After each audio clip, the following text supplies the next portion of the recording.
Hello viewers, আজকে আমি এমন একটি মুভি এক্সপ্লেন করব যা একটি দুর্ধর্ষ সার্ভাইভাল স্টোরি, যেখানে দুটি মেয়ে হাইকিং করতে খুব পছন্দ করে এবং মজার ছলে 2000 ফিট উঁচু একটি টাওয়ারে উঠে পড়ে। কিন্তু উপরে ওঠার পর তাদের সাথে এমন কিছু ঘটে যার কারণে তারা সেই টাওয়ারের ওপরেই আটকে যায় এবং ওই নির্জন জায়গায় তাদের সাহায্য করার জন্য কেউ থাকে না, যেখানে ভালো করে দাঁড়ানো বা বসার কোনো জায়গা থাকে না। কিন্তু তাও মাটি থেকে 2000 ফুট উপরে কিছু না খেয়ে দে তারা কিভাবে সার্ভাইভ করে আজকের ভিডিওতে আমরা সেটাই দেখব। তো চলো বেশি কথা না বাড়িয়ে মুভির গভীরে যাওয়া যাক। মুভির স্টার্টিং এ আমরা দেখি বেকি আর তার স্বামী ড্যান আর তাদের বন্ধু হান্টারকে, যারা একটি বড় খাড়া পাহাড়ে ক্লাইম্বিং করছিল। তারা ক্লাইম্বিং করতে এক্সপার্ট, তাই তাদের মধ্যে কোনো ভয় থাকে না। উপরে ওঠার সময় ড্যান পাথরের মধ্যে একটি ছোট্ট গর্ত দেখতে পায়, তাই যখন গ্রিপের জন্য সেখানে হাত ঢোকায় তখনই সেখান থেকে একটা পাখি ঝাপটা মেরে উড়ে যায়, ফলে ড্যান ব্যালেন্স হারিয়ে দড়িতে ঝুলে পড়ে। এই দৃশ্য দেখে হান্টার এবং বেকি আতঙ্কিত হয়ে তাকে বাঁচানোর চেষ্টায় এগিয়ে যায়, কিন্তু হঠাৎ দড়ির লক ভেঙে যাওয়ায় সেখান থেকে খাইতে পড়ে ড্যান মারা যায়। এই দুর্ঘটনার পর বেকি পুরো ভেঙে পড়ে। 1 বছর পরেও আমরা দেখি বেকি সেই ধাক্কা থেকে এখনো বেরিয়ে আসতে পারেনি। সে একাকিত্ব ও যন্ত্রণার সাথে লড়াই করছে, আর ড্রিঙ্ক করা তো তার জীবনের অংশ হয়ে উঠেছে। এইদিকে মেয়েকে এই অবস্থায় দেখে তার বাবা জেমস চিন্তায় পড়ে যায়, তাকে নতুন করে জীবনে এগিয়ে যেতে বলে। কিন্তু বেকি তার জীবন নিয়ে এতটাই অসহায় হয়ে পড়েছিল যে সে আর কিছু শুনতে বা বুঝতে চায় না, আর সেই রাতেই সুইসাইড করার সিদ্ধান্ত নেয়। তখনই তার বন্ধু হান্টার তার হাউসে চলে আসে। আসলে বেকির বাবা তার মেয়ের এই অবস্থা দেখে তার বন্ধুকে ডেকেছিল।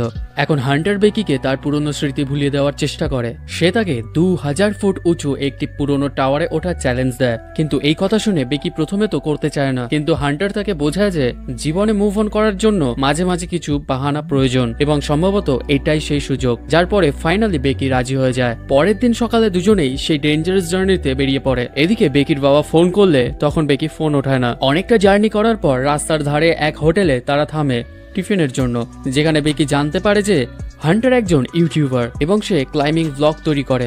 তারপর সেখানের একজন ওয়েটারকে ওই টাওয়ার সম্পর্কে জিজ্ঞেস করে। ওয়েটার তাকে বলে যে এখান থেকে টাওয়ারটি ঠিক সামনে দেখা যাচ্ছে, এটি প্রায় 2 মাইল দূরে।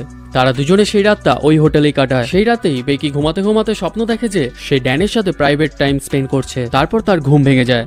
পরের দিন সকালে তারা দুজনেই আবার তাদের ট্রাভেল স্টার্ট করে। হান্টার ড্রাইভিং করতে করতে ব্লগিং স্টার্ট করে, যার কারণে অন্য মনস্ক হয়ে একটি বড় দুর্ঘটনার হাত থেকে বেঁচে যায়। ফাইনালি তারা সেই টাওয়ারের কাছে পৌঁছায়, যেটা একটা নির্জন মরুভূমিতে। কিন্তু তার আগেই তারা একটি তালাবদ্ধ গেট দেখতে পায়, যার উপর একটি ওয়ার্নিং বোর্ড লাগানো ছিল। গেট বন্ধ থাকার কারণে তারা তাদের গাড়িটি বাইরে রেখে দেয়, আর ওই নিরিবিলি অঞ্চল থেকে তারা হেঁটেই এগিয়ে যায়। যাওয়ার পথে একটি মৃত প্রাণীকে দেখতে পায়, যাকে শকুনরা ছিঁড়ে খাচ্ছে। হান্টার সেই দৃশ্যটির ফটো তোলে আর ইনস্টাগ্রামে পোস্ট করে দেয়। তারপর ফাইনালি তারা ওই টাওয়ারের কাছে পৌঁছায়, বাট টাওয়ারটি এতটাই হাইট বেশি ছিল যে বেকি দেখে ভয় পেয়ে যায়, আর হান্টারকে বলে সে এই ক্লাইম্বিং কোনো মতে করতে পারবে না, কারণ তার হাত এখনই কাঁপছে। যার উত্তরে হান্টার তাকে ইন্সপায়ার করে আর বলে যে ভয়কে কন্ট্রোল করতে শেখ, যার পর বেকি রাজি হয়ে যায়। টাওয়ারটি অনেক পুরনো থাকায় তারা সেফটি রোপ বেঁধে নেয়। এরপর তারা ওঠা শুরু করে। হান্টার আগে থাকে আর বেকি তার পিছনে। কিন্তু টাওয়ারটি সম্পূর্ণ জং ধরেছিল এবং সিঁড়িটিও কাঁপছিল, বাট হান্টার নির্ভয়ে উঠতে থাকে। বেকিও সাহসের সাথে এগিয়ে যেতে থাকে। তারপর হঠাৎ তার ধরে থাকা সিঁড়ির একটি ধাপ ভেঙে যায়, ফলে ভীষণ ঘাবড়ে যায়। কিন্তু হান্টার তাকে সাহস দেয়, তবে এরকম আরো ভেঙে যেতে পারে, কারণ আমরা দেখতে পাই যে অনেক নাট বোল্ট আলগা হয়েছিল, কারণ টাওয়ারটি অনেকটাই পুরনো। প্রায় একটি আইফেল টাওয়ারের মতো উচ্চতায় দাঁড়িয়ে তারা জল খায়, কারণ এতটা ওঠার ফলে গলা শুকিয়ে যাচ্ছিল। সেখান থেকে নিচে সবকিছু খুব ছোট দেখায়। এখন তারা উঠতে উঠতে ভেতরের সিঁড়িগুলো কমপ্লিট করে ফেলে, অর্থাৎ প্রায় 18,800 ফিট উপরে অলরেডি উঠে গেছে। এখন তাদের বাইরের সিঁড়ি দিয়ে বাকি 200 ফিট উপরে উঠতে হবে, বাট সেখানে এত হাওয়া বইছে যে এরপর উপরে ওঠা ভীষণ মুশকিল। তাই বেকি আর উপরে যেতে চায় না, বাট হান্টার ততক্ষণে ওঠা শুরু করে দিয়েছে, তাই তাকেও বাধ্য হয়ে উঠতে হয়। এই সিঁড়ির অবস্থা আরো খারাপ ছিল, কারণ এটি বাইরের দিকে। আরো কিছু দূর যাওয়ার পর তাদের এখন একটি ডেস্ক পার করতে হবে, যেটা খুব টাফ ব্যাপার, কিন্তু এখান থেকেও হান্টার ইজিলি পার হয়ে যায়। তারপর সে বেকিকেও সাহায্য করে। সে খুব ভয় পাচ্ছিল, আবার তার উপরে হান্টার সিঁড়ির ঝাঁকুনি দিয়ে তাকে আরো ভয় দেখাচ্ছিল, যার ফলে সিঁড়ির নাট বল্টুগুলো আরো আলগা হয়ে যায়, আর তখন একটি বল্টু খুলে পড়ে যায়। তবুও তারা দুজনে কোনোভাবে নিরাপদে টাওয়ারের চূড়ায় উঠতে সক্ষম হয়, কিন্তু চূড়ায় ওঠার সময় আরেকটি বল্টুও খুলে পড়ে। বাট তাদের এই সম্পর্কে কোনো ধারণাই ছিল না। এখন চূড়ায় পৌঁছানোর পর তারা দুজনে খুব খুশি হয় এবং হান্টার ব্লগিং শুরু করে। সে ভিডিওতে ভালো ছবি ছবি তোলার জন্য একটি ড্রোন ক্যামেরা ব্যবহার করে এবং তারপর সে তার ভিউয়ার্সদের তা দেখায়। আর আরো ভালো কন্টেন্ট দেওয়ার জন্য সে ড্রোনের রিমোট বেকির হাতে ধরিয়ে এক হাত দিয়ে টাওয়ারে ঝুলে ফটো নেয়। বেকি এইসব করতে পারবে না বলে, কিন্তু হান্টার তাতে কানই দেয় না। ছবি তোলার পর সে উঠে আসে এবং বেকিকেও একই পোজ দিতে বলে, কিন্তু বেকি তা করতে রাজি হয় না। তাই হান্টার বলে এটি ফিয়ারলেস হওয়ার সব থেকে বড় সুযোগ। এরপর বেকি হান্টারের হাত ধরে একটি স্টান্ট করে সেলফি তোলে। তারপর উঠে এসে বেকি ড্যানের অস্থিটা বের করে ওই হাওয়ায় ভাসিয়ে দেয়। সেই মুহূর্তে বেকি ও হান্টার উভয়ই খুব ইমোশনাল হয়ে পড়ে। এরপর তারা ডিসাইড করে যে এখন তাদের ফিরে যাওয়া উচিত। তাই তারা তাদের সেফটি রোপ উপরে সেট করে এবং প্রথমে বেকি নিচে নামতে শুরু করে। কিন্তু যখনই সে সিঁড়ির উপরে পা রাখে তখনই বাকি বোল্টগুলো খুলে গিয়ে সিঁড়িটি ভেঙে পড়ে, কিন্তু বেকি দড়িতে ঝুলে থাকার কারণে সে বেঁচে যায়। আর এই সিচুয়েশন থেকে হান্টার তাড়াতাড়ি করে কোনোভাবে তাকে টেনে তোলে। এখন বেকি ভয় কাঁদতে শুরু করে কারণ সে মৃত্যুর মুখ থেকে বেঁচে ফিরেছে। কিন্তু ক্ষণিকক্ষণের মধ্যেই হঠাৎ দুজনেই হাসতে শুরু করে, কারণ এটা খুব দুঃসাহসিক মুহূর্ত ছিল। তারপর তারা নিচের দিকে তাকিয়ে বুঝতে পারে যে সিঁড়িটি সম্পূর্ণ ভেঙে গেছে।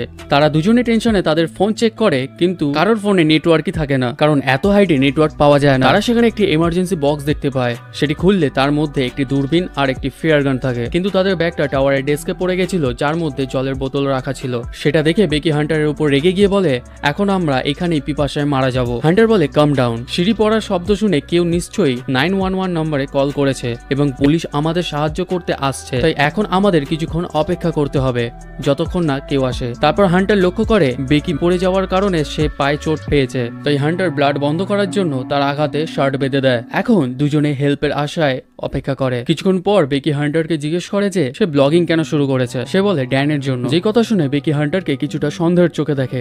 এতক্ষণে 5 ঘন্টা কেটে যায়, কিন্তু তখনও পর্যন্ত তাদের সাহায্যের জন্য কেউ আসে না। হান্টার তার ফোন চেক করে এবং মৃত প্রাণীটির আপলোড করার ছবি দেখে। তারপর একটি আইডিয়া পায়। সে তার ফোনে একটি হেল্পিং মেসেজ টাইপ করে ফোনটি দড়িতে বেঁধে নিচে নামাতে শুরু করে, এই ভেবে যে হয়তো এটি কিছুটা নামিয়ে দিলে যদি নেটওয়ার্ক পাওয়া যায় তাহলে মেসেজটি সেন্ড হয়ে যাবে। বাট তাদের দড়িটি মাত্র 15 ফিট লম্বা ছিল, তাই ফোনটি আরো নিচে নামানোর জন্য হান্টার একটু ঝুলতে চেষ্টা করে, কিন্তু তাও রেজাল্ট পায় না। এরপর বেকিও একটি আইডিয়া বলে যে যদি নিচে ফুল সিগন্যাল থাকে তাহলে কোনোভাবে ফোনটিকে সেফলি নিচে ফেলতে হবে। হান্টারও রাজি হয়ে যায়। তার একটা জুতো খুলে ফোনটি সেফলি ভিতরে রাখে এবং যাতে ড্যামেজ না হয় তার জন্য সক্স আর আন্ডারগার্মেন্টস ইউজ করে। এরপর তারা সেটা নিচে ফেলে দেয়। দূরবীন দিয়ে দেখার চেষ্টা করে যে ফোনটি পড়ে গিয়ে ভেঙে গেছে নাকি ঠিক আছে, কিন্তু কিছুই নজরে পড়ে না। বেকি লক্ষ্য করে হান্টারের পায়ে 143 নম্বরের ট্যাটু আছে, যা দিয়ে ড্যান বেকিকে আই লাভ ইউ বলতো। বেকি সন্দেহ করে বাট চুপ করে যায়। কিছুক্ষণ পর তারা নিচে একটি লোক আর একটি কুকুরকে দেখতে পায়, যার কারণে তারা দুজনেই চিৎকার শুরু করে, কিন্তু উচ্চতার কারণে তাদের আওয়াজ লোকটির কাছে পৌঁছায় না। সে ফোনে বিজি ছিল আর হান্টারের ফোন পড়ে ভেঙে গেছিল। তাই বেকি তার একটি জুতো খুলে নিচে ছুঁড়ে দেয় যাতে ওই লোকটি বুঝতে পারে, কিন্তু লোকটি কিছু টের পায় না। শুটা আগে থেকেই পড়ে আছে ভেবে হাতে নিয়েও ফেলে দেয় এবং তার কুকুরকে নিয়ে চলে যায়। এটি দেখে বেকি ফ্লেয়ার গান চালানোর জন্য উপরে উঠে দাঁড়ায়, কিন্তু হান্টার তাকে থামিয়ে দেয়, কারণ যদি দিনের বেলা ফ্লেয়ার গান ইউজ করা হয় তবে লোকটি সেটা দেখতে পাবে না। অন্ধকার হলে তাদের গানটি ইউজ করতে হবে। কিছুক্ষণ পরে অর্থাৎ সন্ধ্যের সময় তারা একটি গাড়ি দেখতে পায় যেখানে দুজন থাকে। এখন তাদের প্ল্যান ছিল যে রাত হলেই তারা ফ্লেয়ার গান চালাবে যাতে ওরা তাদের দেখতে পায়। এরপর অন্ধকার হওয়ার সাথে সাথেই বেকি ফ্লেয়ার গান চালায়। এইবার হান্টার ফলো করে ওই দুই ব্যক্তি তার গাড়ির কাছে আসছে, যার কারণে তারা খুব খুশি হয় কারণ এবার তারা হেল্প পাবে। কিন্তু গাড়ির কাছে পৌঁছানোর পর তারা গাড়িটি চুরি করে সেখান থেকে পালিয়ে যায়। এটা থেকে হান্টারেরা অনেক চিৎকার করে, কিন্তু এত উপর থেকে কোনো শব্দই তাদের কানে যায় না। এটাই তাদের কাছে শেষ আশা ছিল, কিন্তু সেটাও সফল হয় না, যার ফলে তাদের বেঁচে থাকার সাহস ভেঙে যাচ্ছিল। সেই অন্ধকার টাওয়ারের সিগন্যালের লাইটটা জ্বলতে থাকে। সারাদিন জার্নির কারণে তাদের প্রচন্ড ঘুম পায়, কিন্তু সেখানে ঘুমালে পড়ে যাওয়ার ভয় থাকে, তাই ঘুমোতেও পারে না। এখন দুজনে কথা বলতে শুরু করে। বেকি হান্টারকে ট্যাটু সম্পর্কে জিজ্ঞেস করে, যার উত্তরে হান্টার লজ্জায় বলে ড্যানের ডেথ হওয়ার পর থেকে আসলে হান্টার ড্যানকে ভালোবাসতো, কিন্তু তার থেকেও বেশি বেকি ভালোবাসতো দেখে সে দূরে সরে যায়। হান্টার এই কথা তাকে কোনোদিন বলেনি যাতে এটা জেনে বেকি কষ্ট না পায়, তাই ড্যানের মৃত্যুর পরেও সেই কথা বলেনি। এইসব জানার পর বেকি খুব খারাপ লাগে। রাতে ওই ছোট্ট জায়গায় চোখ বন্ধ হয়ে গেলেই হান্টার হঠাৎ ডিসব্যালেন্স হয়ে যায়, বাট বেকি তাকে ধরে নেয়। তারপর তারা ডিসাইড করে যে তাদের মধ্যে একজন করে ঘুমাবে, আর এইরকম ভাবে রাত কেটে সকাল হয়। কিন্তু তারা তৃষ্ণায় ও খিদে দুর্বল হয়ে পড়ে, তাই হান্টার ডিসাইড করে যে সে কোনোভাবে এখান থেকে নিচে নেবে তার ব্যাগটি উপরে নিয়ে আসবে। তারপর সে দড়িটা টাওয়ারের সাথে বেঁধে সেখান থেকে নিচে নামতে থাকে খুব সাবধানে, কিন্তু কোনোভাবে নামার পরেও দড়িটা ছোট হয়ে যায়। ফলে হান্টার এখনো ব্যাগের কাছে পৌঁছাতে পারে না।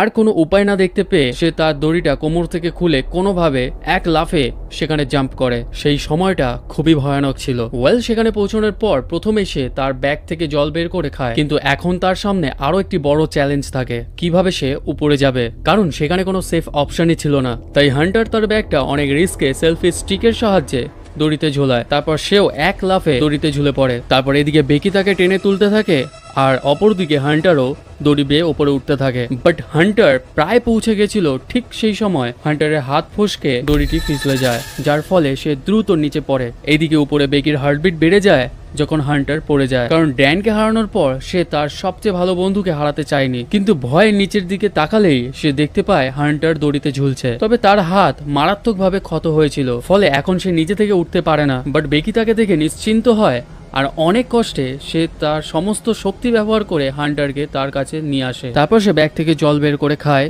আর তার পিপাসা মেটায়। কিছুক্ষণ পর বেকির মাথায় আইডিয়া আসে এবং একটি হেল্প নোট লিখে ড্রোনের সাথে অ্যাড করে। তারপর সেটা হোটেলের দিকে উঠতে শুরু করে, বাট কিছু দূর যেতেই ড্রোনের ব্যাটারি লো হয়ে যায়। ফলে হান্টার তাড়াতাড়ি ড্রোনকে রিটার্ন আনতে বলে। এই প্ল্যানটাও তাদের ফ্লপ হয়ে যায়, তাই বেকি পুরো ভেঙে পড়ে, কারণ ওখান থেকে বেরোনোর কোনো রাস্তা পায় না। সে বলে হয়তো আমরা এখানেই মারা যাব, কিন্তু হান্টার তাকে বুঝিয়ে বলে যে এরকম কিচ্ছু হবে না, আমরা অবশ্যই এখান থেকে বেরোতে পারবো। দেখতে দেখতে রাত হয়ে যায় এবং বেকি একটু ঘুমিয়ে পড়ে, কিন্তু হঠাৎ বেকি একটা ভয়ানক স্বপ্ন দেখে, যেখানে সে দেখে যে হান্টার টাওয়ারে মারা গেছে এবং শকুনেরা তার দেহ খাচ্ছে। পরে যখন সে ভয়ে জেগে ওঠে তখন সে বুঝতে পারে যে এটা কেবল একটা খারাপ স্বপ্ন ছিল। তারপর পরের দিন সকালে বেকির মনে হয় যে সে টাওয়ারের উপরে আলো দিয়ে ড্রোনটি চার্জ করতে পারবে। যদিও হান্টার তার চেয়েও এক্সপার্ট ছিল, কিন্তু তার হাতে আঘাতের কারণে সে উপরে উঠতে পারবে না। এরপর সে অনেক সাহস সঞ্চয় করে টাওয়ারের একদম টপ অফে উঠে যায়। তারপর লাইটটা খুলে যখনই সে ড্রোনের চার্জারটি প্লাগে ইনপুট করে, প্লাগটি লুজ হয়। বেকি আইডিয়া বার করে আর তার গলায় থাকা রিংটা ওই হোলের মধ্যে দিয়ে দেয়। তারপর প্লাগটা লাগাতেই ড্রোন চার্জ হতে শুরু হয়ে যায়। বেকিকে চার্জারটি ধরে রাখতে হয় যতক্ষণ না ব্যাটারিটা সম্পূর্ণ চার্জ হচ্ছে। অনেকক্ষণ ধরে ঝুলে থাকার ফলে বেকির হাত কাঁপতে থাকে। কিছুক্ষণ পরে একটি শকুন এসে বেকিকে অ্যাটাক করে। কোনোভাবে সে সেখানে নিজেকে ধরে রাখে, কিন্তু ব্যাগটা তার হাত থেকে পড়ে যায়। কিছুক্ষণ পরে ড্রোনের ব্যাটারি সম্পূর্ণ চার্জ হলে বেকি তাড়াহুড়ো করে সেখান থেকে নিচে নেমে আসে। এরপর সে ড্রোনটি উড়িয়ে হোটেলে পৌঁছানোর চেষ্টা করে। ড্রোনটিও সম্পূর্ণ চার্জ হয়ে গেছিল, তাই তার ভিতরে একটি আশাও জেগেছিল যে এখন হয়তো সে সাহায্য পাবে। কিন্তু যখন ড্রোনটি হোটেলে পৌঁছতে যাচ্ছিল তখন একটি ট্রাকের সাথে অ্যাক্সিডেন্ট হয়ে যায়, ফলে ড্রোনটি ভেঙে যায়। এটা দেখে তারা হতাশ হয়ে পড়ে, কারণ তাদের শেষ বিকল্প রাস্তাটাও এখন শেষ। দিনের আলো শেষ হয়ে সন্ধে হয়ে যায়, তখন তাদের সামনে একটি ঝড় বয়ে আসছিল, যা খুব শীঘ্রই তাদের কাছে আসতে চলেছে। এদিকে বেকির খুব ঘুম পায়, কিন্তু হান্টার তাকে ঘুমোতে দেয় না, কারণ সে ঘুমানোর সাথে সাথেই শকুনেরা এসে তার পায়ে আঘাতের কারণে তাকে অ্যাটাক করবে। এরপর বেকি হান্টারের কাছ থেকে তার আরেক পায়ের জুতো চায়, যাতে সে এবার তার ফোনটি তাতে রেখে নিচে ফেলতে পারে, কিন্তু হান্টার বারণ করে। বেকি বলে তোর পায়ে তো শু আছে, তাও কেন আমাকে দিচ্ছিস না? যার রিপ্লাইতে হান্টার যা বলে তাতে বেকি সম্পূর্ণ শক হয়ে যায়। হান্টার বলে আমাকে ছোঁয়া যাবে না, কারণ আমি আসলে নেই, শুধুমাত্র বেকির ধারণা। হ্যাঁ, কারণ যখন বেকি হান্টারকে নিচের ডেস্ক থেকে টেনে তুলছিল তখন হাত ফলস হওয়ার কারণে ডেস্কের উপর পড়ে ঘটনাস্থলেই মারা যায়। সেই সময় বেকি কেবল তার ব্যাগটি তুলেছিল। হান্টারের উপস্থিতি শুধুমাত্র তার কল্পনা ছিল, কারণ বেকি সেই টাওয়ারের উপর একা সার্ভাইভ করতে পারতো না। বাট সেই সময় থেকে বেকি শুধুমাত্র একাই ছিল। তারপর বেকি ভীষণভাবে ভেঙে পড়ে, কারণ তার জীবনের কেবল একটি বন্ধু ছিল যে আর নেই। এখন রাতে বেকি তার বাবার জন্য একটি ভিডিও তৈরি করে। বেকি ভিডিওতে বলে সে বাড়ি ফিরতে চায়, যেটা এখন ইম্পসিবল। তার বাবা সবসময় তার জন্য সঠিক ছিলেন এবং সে তাকে অনেক ভালোবাসতে। অন্যদিকে তার বাবা জেমসও খুব চিন্তায় ছিল যে তার মেয়ে কোথায় আছে। তারপর আমরা দেখি পরের দিন যখন বেকি ঘুমাচ্ছিল ঠিক তখনই একটি শকুন এসে তার কাটা জায়গায় ঠোকরাতে শুরু করে। এইদিকে বেকি খিদে তরপাচ্ছিল, তাই সে সাহস সঞ্চয় করে কোনোভাবে সেই শকুনটিকে ধরে ফেলে এবং মেরে খেতে শুরু করে দেয়, কারণ এই দুনিয়ায় যারা জেতে তারাই বেঁচে থাকে। এখন খাওয়ার পর সে কিছুটা শক্তি পায়, তাই লাস্ট আরেকবার ট্রাই করার প্ল্যান করে। সে দড়ির সাহায্যে খুব চালাকির সাথে ডেস্কে নামে এবং হান্টারের মৃতদেহের কাছে যায়। এরপর সে তার বাবাকে ফোনে একটি মেসেজ পাঠায় যে সে এই টাওয়ারে আটকে আছে। তারপর ফোনটি হান্টারের জুতোর মধ্যে ঢোকায়, কিন্তু মেসেজ পাঠানোর আগেই যদি ফোনটা ভেঙে যায় সেই ভয়ে অনিচ্ছা সত্ত্বেও জুতোর সাথে ফোনটি হান্টারের শরীরে ঢুকিয়ে দেয়। তারপর হান্টারকে আই লাভ ইউ বলে তার মৃতদেহকে নিচে ফেলে দেয়। এরপর আমরা দেখতে পাই বেকির বাবা মেসেজটি পাওয়ার সাথে সাথেই পুলিশকে ফোন করে ইনফর্ম করে। তারপর সেই টাওয়ারে পৌঁছানোর সাথে সাথেই তিনি দেখতে পায় যে পুলিশ একটি মৃতদেহ ঢেকে রেখেছে। সেটি দেখে তিনি ভাবেন যে এটি তার মেয়ের মৃতদেহ। বাট বেকি তার বাবাকে পাশ থেকে ডাকে, যাকে রেস্কিউ করে নামানো হয়েছিল। সে তার বাবাকে জড়িয়ে ধরে অনেক কাঁদে এবং বলে যে তুমি সব সময় আমার জন্য ঠিক ছিলে। মেয়েকে জীবিত দেখে তার বাবা খুব খুশি হন এবং তাকে বাড়ি নিয়ে যায়। তো ভিউয়ার্স, এই সাহসিকতার গল্প যা আমাদের শেখায় যে পরিস্থিতি যতই কঠিন হোক না কেন, যদি আমরা শেষ নিঃশ্বাস পর্যন্ত হার না মানি তাহলে জীবন অবশ্যই আমাদের নতুন পথ দেখায়। এর সাথে মুভিটা এখানেই শেষ হয়। তো ভিউয়ার্স, ভিডিওটি কেমন লাগলো অবশ্যই কমেন্টে জানাবে, আর অবশ্যই লাইক এবং শেয়ার করতে ভুলো না। এইরকম আরো ইন্টারেস্টিং মুভি শর্ট টাইমের মধ্যে দেখতে অথবা বুঝতে অবশ্যই চ্যানেলটিকে সাবস্ক্রাইব করে পাশে থাকা বেল আইকনটি প্রেস করে দিও। ওয়েল, আজকের জন্য এই পর্যন্তই। দেখা হবে আবার নেক্সট ভিডিওতে।